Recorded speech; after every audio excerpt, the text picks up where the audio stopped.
Assalamualaikum warahmatullahi wabarakatuh. Saya Dani dan ini adalah bahasan tentang bioteknologi. Bioteknologi adalah teknologi yang menggunakan prinsip-prinsip biologi atau objek-objek biologi untuk digunakan dalam proses pemenuhan kebutuhan manusia. Baik itu dalam bidang pangan, pertanian, peternakan, kesehatan, dan lain-lain. Bioteknologi terbagi dua. Ada bioteknologi konvensional yang masih menggunakan objek biologi yang utuh, artinya teknologinya masih sederhana. Ada juga bioteknologi modern yang pada prinsipnya menggunakan rekayasa genetika dan biasanya menggunakan teknologi yang lebih canggih. Kali ini kita akan membahas berbagai jenis contoh bioteknologi konvensional. Kita akan berfokus pada prinsip biologi apa yang digunakan dalam peristiwa pembuatan produk bioteknologinya. Yang pertama adalah peristiwa fermentasi. Fermentasi itu adalah bagian dari peristiwa respirasi ya. Ini dibahas pada materi metabolisme. Kita ketahui bahwa metabolisme itu kan terbagi menjadi dua.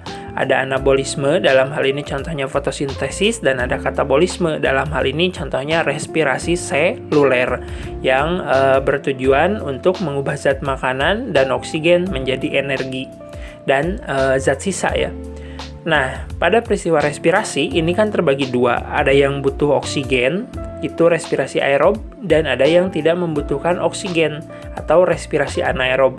Respirasi anaerob inilah yang kita kenal dengan nama fermentasi. Fermentasi ini terbagi menjadi dua jenis, tergantung produk apa yang dihasilkannya. Apabila produk akhir yang dihasilkannya adalah alkohol, namanya fermentasi alkohol. Sedangkan apabila produk akhir yang dihasilkan adalah asam laktat, berarti itu namanya fermentasi asam laktat. Baik fermentasi alkohol maupun fermentasi asam laktat itu dimanfaatkan dalam pembuatan berbagai jenis produk bioteknologi. Kita mulai dari peristiwa fermentasi alkohol. Prinsip biologi fermentasi alkohol ini banyak digunakan dalam pembuatan produk bioteknologi yang berbahan dasar tepung ya. Contohnya ada roti, kemudian odading, ada donat, ada cakwe. Nah, pada prinsipnya ketika membuat adonan, jadi si terigu itu kan mengandung glukosa ya. Nah, si glukosa itu nantinya akan difermentasi, akan dipecah, glukosanya dipecah menjadi karbon dioksida dan alkohol. Alkohol inilah yang menyebabkan roti, odading, donat, cakwe ketika dipanggang atau digoreng itu baunya, mungkin kita menyebutnya bau khas roti gitu. Padahal itu adalah bau alkohol yang terkena panas. Nah, kemudian kenapa mengembang? Kalau kamu lihat bagian dalam donat, biasanya itu kan ada rongga-rongga ya, atau ada kayak ruangan tempat di sana ada udara. Nah, sebenarnya itulah karbon dioksida hasil dari peristiwa fermentasi. Karbon dioksida itu karena kan ada adonan ya, maka karbon dioksidanya akan terperangkap di dalam adonan tersebut sehingga adonannya jadi mengembang, menyisakan ruang-ruang atau rongga-rongga di dalam adonan tersebut, tempat ya berdiamnya karbon dioksida gitu sebagai hasil dari peristiwa fermentasi. Jadi kenapa bisa mengembang? Karena ada karbon dioksida. Kemudian kenapa bisa kok ada bau alkohol? Karena ada alkohol yang dihasilkan dari peristiwa fermentasi. Nah, selain aplikasinya pada pembuatan yang berdasarkan bahan dari tepung, ini juga bisa diaplikasikan pada pembuatan tape, baik itu tape singkong maupun tape ketan. Jadi pada prosesnya gula-gula yang terdapat pada singkong dan juga pada ketan itu nantinya akan diubah menjadi karbon dioksida dan alkohol. Peristiwa ini juga diaplikasikan dalam pembuatan wine ya, atau pembuatan anggur kayak gitu. Itu merupakan fermentasi yang hasil akhirnya adalah alkohol. Fermentasi ini menggunakan mikroorganisme yang bernama Saccharomyces cerevisiae. Mungkin kamu mengenal namanya Fermipan gitu. Nah, biasanya Fermipan ini ketika sebelum digunakan dia direndam dulu dalam air hangat. Kenapa?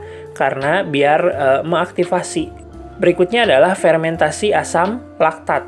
Fermentasi asam laktat ini biasanya diaplikasikan dalam pembuatan yogurt, kemudian ada kimchi, kemudian keju.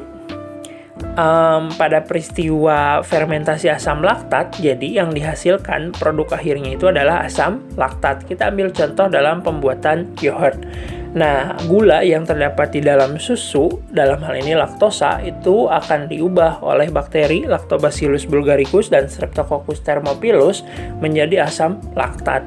Asam laktat inilah yang akan menyebabkan susu tersebut menjadi asam. Kondisi susu yang sudah menjadi lebih asam itu akan mengubah bentuk dari kasein dari yang tadinya koloid menjadi gel, sehingga yogurt itu tampak lebih kental daripada susu normalnya. Kenapa? Karena kasein, protein yang terdapat di dalam susu tersebut sudah berubah menjadi gel. Kemudian kenapa rasanya asam? Karena ada asam laktat yang dihasilkan, sehingga pH-nya akan jadi menurun dan rasanya akan asam. Kemudian yogurt yang sudah terbentuk itu biasanya nanti akan diberi perasa ya.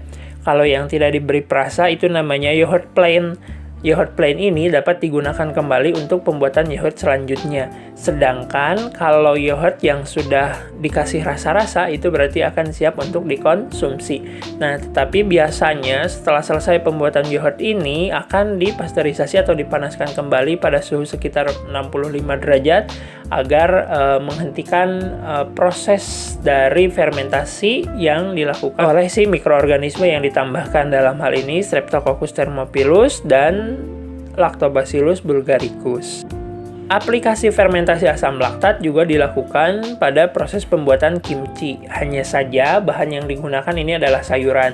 Kemudian biasanya ditambahkan beberapa bahan lain yang membuat rasanya menjadi pedas. Jadi pada akhirnya rasanya akan pedas dan asam. Nah, berikutnya ada pembuatan keju.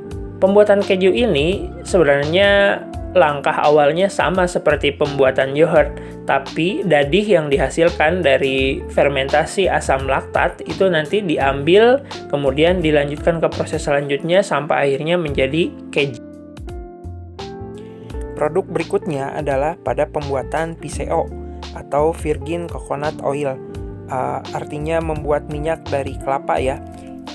Ini dilakukan dengan cara memisahkan minyak yang terdapat pada santan kelapa dengan cara memasukkan ragi. Ragi ini akan menghasilkan berbagai jenis enzim yang dapat memecah protein yang terdapat di dalam santan kelapa, sehingga lemak-lemaknya nanti akan keluar kemudian terpisah. Air akan berada di bagian bawah dan minyaknya akan berada di bagian permukaan atas. Kemudian airnya dibuang dan minyaknya akan diolah ke dalam proses berikutnya sehingga terbentuklah Virgin Coconut Oil. Bioteknologi konvensional yang melibatkan penumbuhan hifa jamur. Contohnya ini pada pembuatan tempe dan juga pembuatan oncom, di mana kacang kedelai dan kacang tanah sebagai bahan bakunya itu akan dikasih ragi. Kita mulai dari pembuatan tempe. Tempe ini bahan baku utamanya adalah kacang kedelai. Kacang kedelainya nanti disortir, dipilih yang bagus, kemudian dikupas kulitnya, kemudian dikukus dan didinginkan, kemudian ditaburi oleh ragi. Pada ragi tempe ini terdapat mikroorganisme dari golongan jamur yang bernama Rhizopus oryzae. Rhizopus oryzae gitu. Nah, jamur Rhizopus oryzae ini akan ditaburkan pada kedelai yang sudah dikukus dan didinginkan. Kemudian dibungkus pemakai daun atau plastik, didiamkan beberapa hari sampai jamurnya tumbuh. Nanti itu ada benang-benang yang putih, hifa dari jamur Rhizopus oryzae-nya itu akan tumbuh sehingga membentuk padatan tempe gitu. Nah, Rhizopus oryzae ini akan mengeluarkan enzim-enzim yang dapat mencerna protein yang terdapat di dalam kacang kedelai. Berikutnya ada pembuatan oncom. Sama halnya dengan pembuatan tempe, yang berbeda hanyalah jenis jamur yang ditumbuhkan Neurospora crassa dan Neurospora cytophylla. Itulah bahasan tentang contoh-contoh produk bioteknologi konvensional Yang barusan dibahas itu ada 2 jenis prinsip bioteknologi yang digunakan. Yang pertama ada fermentasi, baik itu fermentasi alkohol dan asam laktat. Yang kedua itu adalah prinsip penumbuhan jamur. Sebenarnya masih banyak produk-produk yang lain akan kita bahas di video selanjutnya. Terima kasih, semoga ini baik dan bermanfaat buat Anda. Assalamualaikum warahmatullahi wabarakatuh.